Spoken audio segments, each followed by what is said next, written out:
Entrevistas en Factor Trabajo.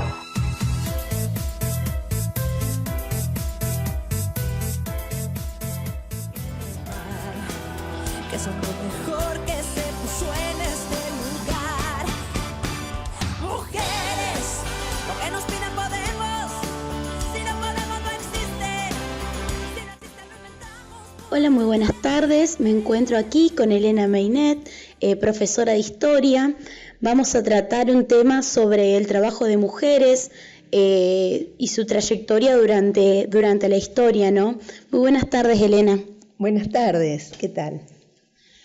Bueno, muchas gracias por habernos recibido. Y bueno, vamos a comenzar con una pregunta que la verdad muchas personas creen que ya es muy evidente, pero bueno, la vamos a profundizar un poco.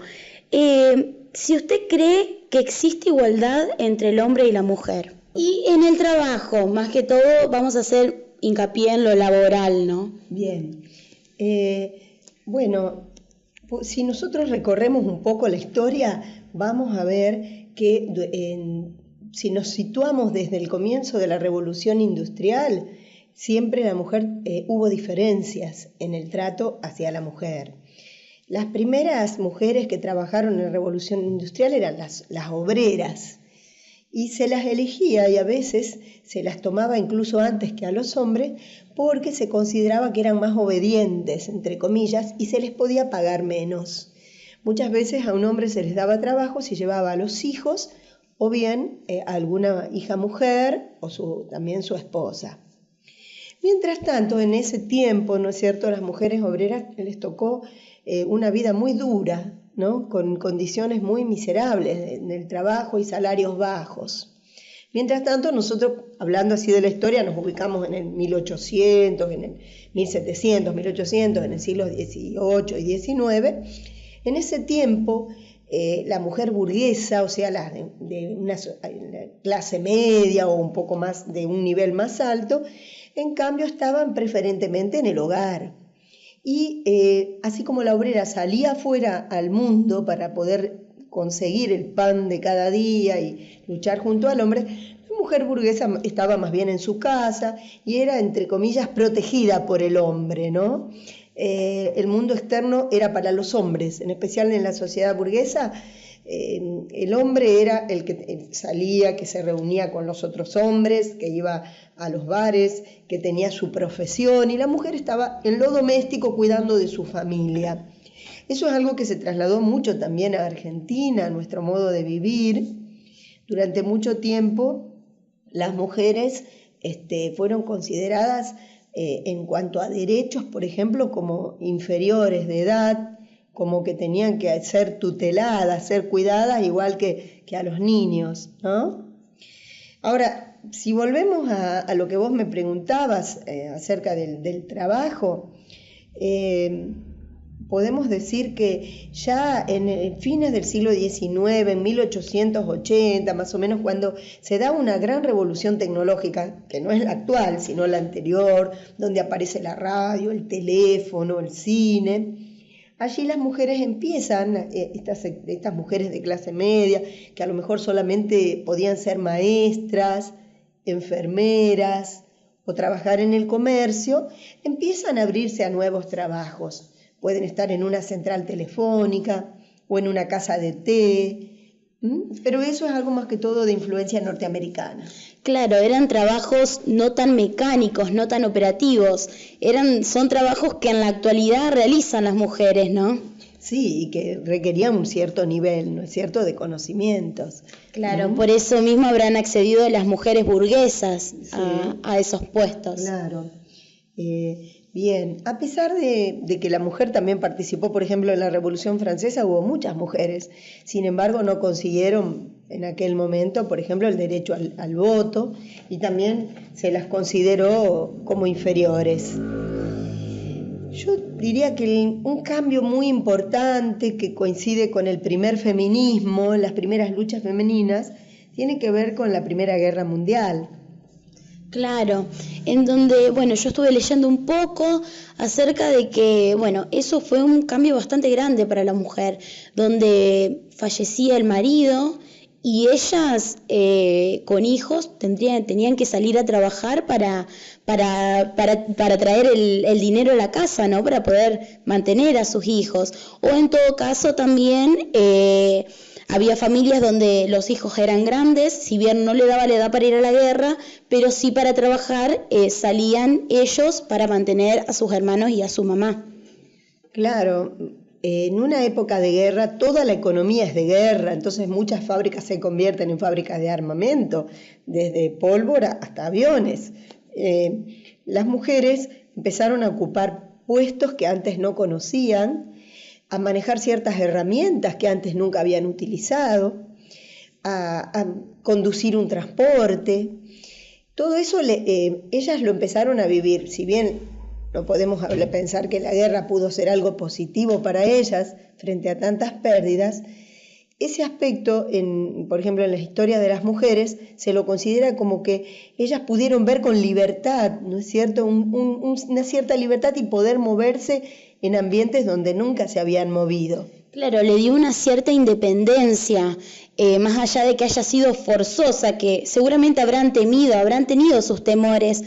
El hecho de tener que salir a trabajar sin haberlo hecho antes, sin tener todas las libertades y no saber a qué trabajo poder acceder, cuáles eran los indicados para ellas y cuáles no. La verdad que, si bien como usted decía, no se toma como algo positivo, es como un hecho de importancia en lo que es el trabajo de la mujer. Sí, porque eso les va a permitir comenzar a tener una mayor presencia y acceso a muchos lugares que antes no tenían. Y bueno, eso después podemos decir que otro momento importante es después de la Segunda Guerra Mundial, donde empieza toda una etapa de prosperidad económica, cuando empieza la economía, hablo de Europa, por ejemplo, o Estados Unidos, cuando la economía se comienza a repuntar, allí la mujer tiene otra vez un gran acceso, ¿no es cierto?, a distintos puestos. Hay una entrada más aún masiva a la economía. También fundamentalmente porque después de 1950, 1960, muchas emigraciones se dan del campo a la ciudad, y con la emigración del campo a la ciudad comienzan a buscar nuevos trabajos. Bueno, con respecto entonces a los años 60, ¿qué nos puede comentar? Lo adaptamos un poco más a Argentina y bueno, ¿qué puede decir al respecto? Los años 60 fueron años muy, muy importantes. Aparecen los jóvenes como actores sociales por primera vez. Realmente hasta ese momento o se era niño y cuando se ponían los pantalones largos se comenzaba a ser un adulto y a tener trabajo.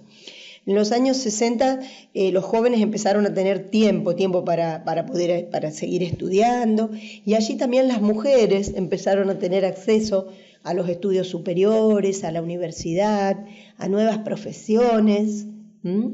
Y es una segunda etapa del feminismo. Allá, después de la Primera Guerra Mundial, hubo un primer feminismo que luchaba para poder votar. Este segundo feminismo se va abriendo, va comprendiendo, ¿no es cierto?, que la mujer tiene que ocupar nuevos lugares, va teniendo como mayor libertad sexual, mayor libertad en el amor.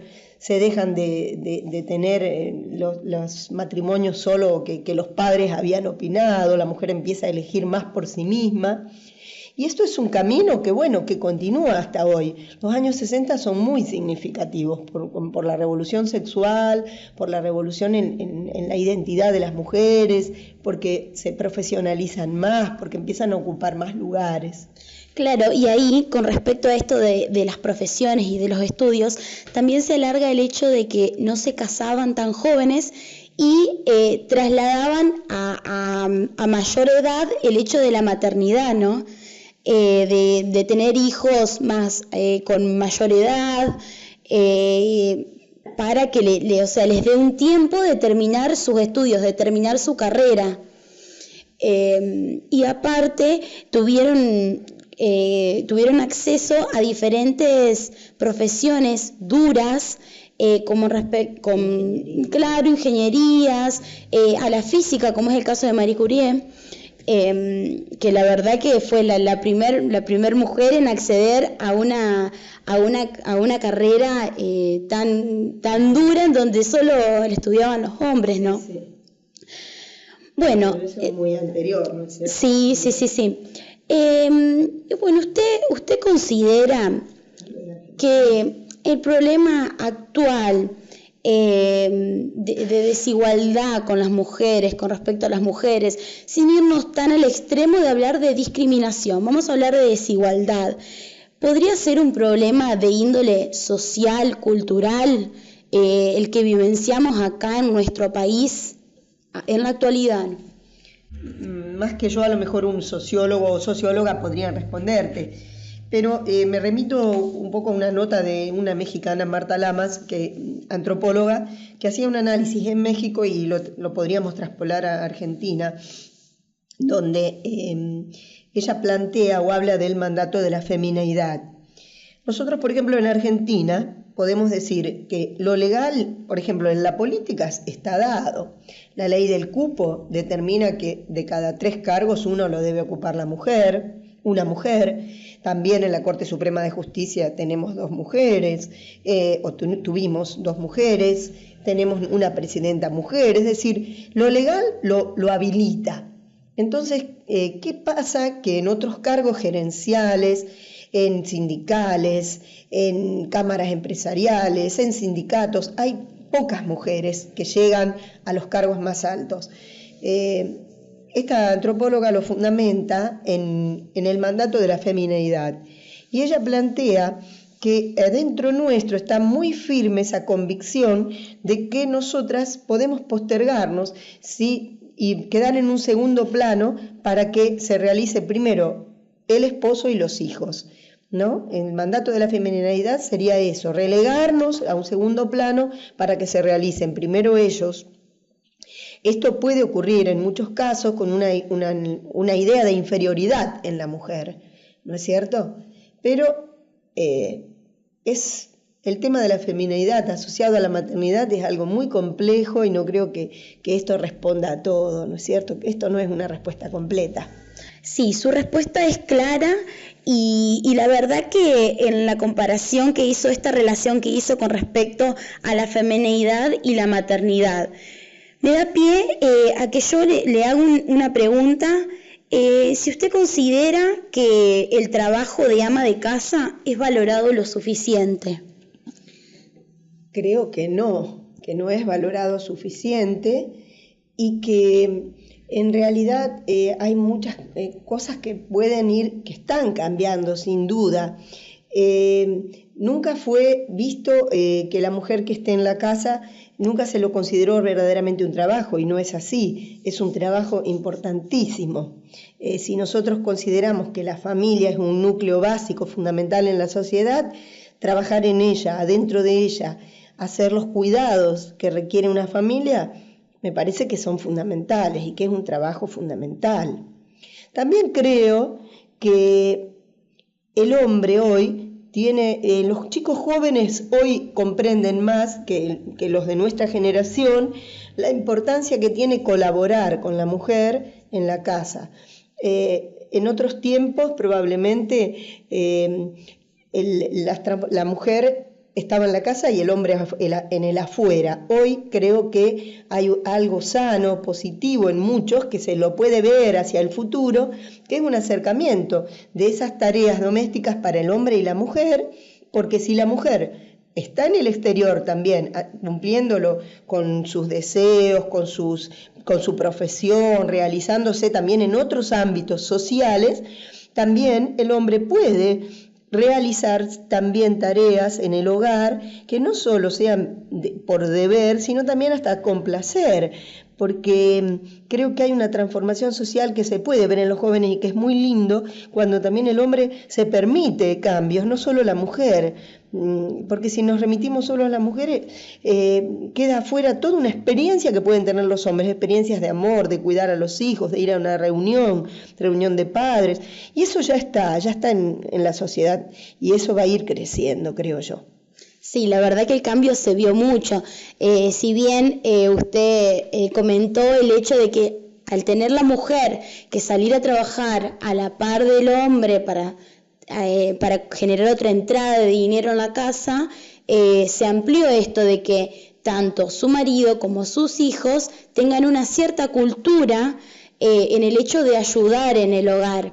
Antes los chicos siempre eran chiquitos para ayudar en la casa y ahora desde muy pequeños se les inculca, ¿no?, esto de que colaboren, de que ayuden a poner la mesa, de que ayuden a levantar y la verdad que es algo muy lindo. Es algo muy lindo lo que se está generando en la sociedad. Sí, yo creo que sí, que hay una transformación positiva, que hay que poder verla y aceptarla, que los hombres puedan darse lugar para sus sentimientos, para expresar sentimientos, para tener sentimientos de cuidar a sus hijos, a su esposa, y no que se piense por eso que son acciones femeninas. Al contrario, creo que hay un nuevo modo de ver la vida en la gente más joven que a mí me encanta verlo. La verdad que sí. Bueno, muchas gracias, Elena, por su tiempo, por abrirnos la puerta de su casa y por todos los conocimientos que nos brinda en cada nota. Le agradezco mucho. Así que muchas gracias y bueno, esperamos contar con usted para próximas entrevistas. Bueno, gracias a ustedes por invitarme. A mí me gusta mucho porque es un desafío conversar con gente joven que quiere rastrear un poco lo que nosotros hemos vivido, que se hace preguntas, que se hace nuevas preguntas y que eso también es muy positivo para el crecimiento de estas nuevas generaciones. Muchas gracias. Fue Elena Meinet, profesora de Historia, hablando un poco acerca del trabajo de la mujer y su evolución en la historia.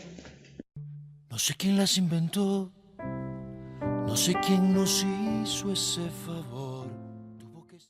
18 minutos pasaron de la hora 15 en la República Argentina. Tenemos una temperatura de 16 grados. Yadi, muy buena entrevista. Muy buena entrevista. Le agradecemos a Elena Meinet porque, bueno, nos abrió la puerta de su casa. La estuve visitando el día jueves. Y, bueno, la verdad que siempre son muy cargadas de información, las entrevistas que ella nos brinda todos los conocimientos. Ella lee libros, lee artículos para poder respondernos las preguntas lo más completas posibles, ¿no? Y bueno, las practica, las comentamos previamente para que queden claras y entendibles a las personas que no están dentro del tema, ¿no? A mí me gustó mucho el concepto de división sexual del trabajo, esta idea de dividir entre los espacios la mujer adentro de la casa haciendo tareas domésticas y el hombre afuera. Y Yadi, aunque a vos te parezca raro, esta diferencia sexual del trabajo se remonta a la antigua Grecia 25 siglos atrás. Ah, mira. Por eso siempre hacer una revisión es muy importante, aparte para saldar, digamos, para mejorar, para crecer. Para los griegos la mujer prácticamente era un objeto, solo cumplía funciones de reproducción, ¿sí? Escuchaba, por ejemplo, lo que decía Aristóteles. Aristóteles decía, la razón por la que un hombre domina a la sociedad es por su inteligencia superior. Solo el hombre es un ser humano completo. La relación entre el varón y la mujer es por naturaleza aquella que el hombre ostenta una posición superior, la mujer más baja. El hombre dirige, la mujer es dirigida. Aristóteles se refería solamente a la mujer como un objeto inanimado, como algo una roca, más o menos. Bien machista Aristóteles. Exactamente. Muy machista. La mujer era solamente un elemento de reproducción. Es más, para los griegos el placer real sexual se daba entre hombres. La mujer prácticamente no podía trabajar, no podía participar en política, solo participaban los ciudadanos griegos libres. Esta situación, esta posición de la mujer con la llegada del cristianismo mejoró un poquitito. La mujer ocupó un lugar mucho más sólido en la casa, en la estructura de la familia. En la familia, claro. Pero bueno, obviamente hasta el siglo XVIII, XIX, con la Revolución Industrial, la situación de la mujer siempre se mantuvo en esta esfera privada, dentro de la casa, tareas domésticas. Claro, si bien Elena comentaba que bueno, como lo dijimos en la entrevista, hubo una evolución muy grande, muchas revoluciones de mujeres permitieron, bueno, con el inicio del derecho al voto de la mujer, de ahí se desprendieron un montón de cosas y bueno, hasta llegar al día de hoy que la mayoría de los derechos de la mujer se están cumpliendo, ¿no? Decimos la mayoría porque hay algunos que quedan por ver todavía, pero pero bueno, se tratan de cumplir. A mí, yo particularmente no soy marxista, pero me gusta mucho hacer la lectura marxista de este tema. Marx dice que todo cuando algo en la economía cobra importancia, en las relaciones de producción, en la infraestructura, eso se traduce en la supra, en la sociedad, en la política y demás. En pocas palabras, Marx dice que si algo es importante para la economía, va a ser importante en la política y demás. Esta lectura me gusta hacerla aplicada a la mujer. Cuando estalló la Segunda Guerra Mundial y la población masculina en Europa descendió mucho, la mujer se vio obligada a salir a ocupar los lugares del hombre a las fábricas. La mujer empezó a trabajar, la mujer empezó a producir. Y casualmente, cuando la mujer se inserta en la economía, casualmente o no, diría Marx, empieza a ganar derechos en la política, en la sociedad, en la cultura. Claro, fue más necesaria para la economía. Fue necesaria porque no había, sinceramente, es duro decirlo, pero tomaban mujeres porque no había hombres para trabajar y tuvieron que instruirlo en trabajos duros. Si bien las mujeres hacían trabajos administrativos donde solamente la burguesía podía acceder, pero el tema de la industrialización, del trabajo en producción, era exclusivo para hombres. En este momento donde los hombres iban a la guerra y bueno, morían, las mujeres tuvieron que salir a trabajar para mantener a sus familias y bueno, verse expuestas a adaptarse a los diferentes puestos muy masculinos, ¿no? En Argentina fue muy importante el acceso de la mujer al sistema educativo, ¿no?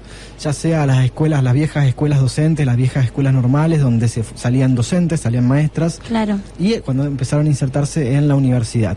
Fue muy importante para la salida laboral. A mí me gusta siempre hacer la revisión histórica, por eso me encantó la entrevista que le hiciste a Elena, porque hay mucho de cultural en el paso del tiempo, ¿no? Y mucho de la discriminación o de las situaciones que vivimos son culturales. Son culturales, sociales, y vienen acarreadas de hace mucho tiempo, como vos nos comentabas, lo de Aristóteles, y todo tiene un porqué. Por eso está bueno remontarse al pasado y ver el porqué, o sea, mirar la actualidad y decir, pero ¿por qué está armado de esta forma? ¿Por qué estas leyes son así? Y bueno, ir viendo un poco para, bueno, ahora remontarnos a la actualidad con la entrevista con Flo Muriel, ¿no? En el próximo bloque viene Florencia Muriel a charlar un rato sobre la discriminación de la mujer en el ámbito laboral, un tema muy vigente. Aparte, Florencia, como responsable de recursos humanos de una empresa muy importante de Rafaela, joven, una mujer, nos va a dar su mirada, ¿no? Siempre es muy importante escuchar a los recursos humanos en estos temas. Yadi, ¿te parece si vamos con vías de comunicación? Vamos con vías de comunicación, Fran. Mensaje de texto o WhatsApp